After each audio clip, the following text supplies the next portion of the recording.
The next morning we had our breakfast at the lodge, then went directly to the upper room of the temple.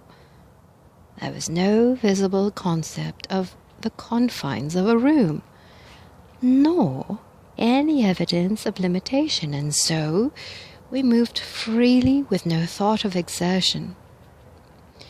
When we were ready to go below to the room of the records, we were there. As we had accomplished this without the presence of our friends, we realized the reason for their withdrawal and were very much elated over our attainment. The 1st of April was fast approaching. We had finished the records in the temple rooms and had taken up the work of making measured drawings of the numerous characters and many carvings cut in the rocks outside. This work was going along very nicely because of our all-absorbing interest. One afternoon, a messenger came to the village, and, as the villagers gathered around him, we saw that something unusual was happening. We dropped our work and proceeded to the village.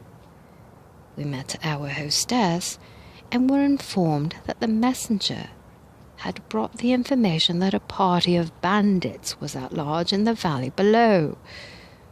This caused considerable uneasiness among the inhabitants, as this village had been the focal point of attempted raids for many years.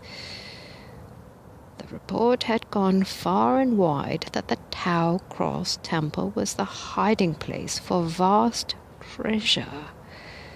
The many attempts to rob the village had failed. The bands had in great measure attributed former failures to the resistance of the people who lived in the valley below. A number of the bands had now concentrated their combined forces, and a band of about 4,000 well-mounted and armed men were preying upon and devastating the valley in order to discourage the resistance of the inhabitants in closer proximity to the little village of the Ch2. They hoped by this method that the raid would be more successful. The messenger also appealed for protection for the remaining inhabitants, as a great many had already been destroyed, and they had reached the limit of their resistance.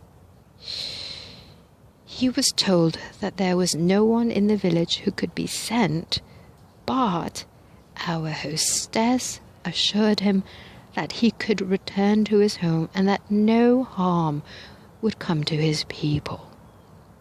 We went on with our work, noting the uneasiness of the villagers, and the uneasiness was communicated to us. The next morning we resumed our work again, as we were very anxious to complete the references for our records. We were certain they would give a complete and accurate history, and also references as to where other records could be found. Thus we could trace the history of this older and extremely enlightened civilization that occupied this vast and now most remote portion of the world.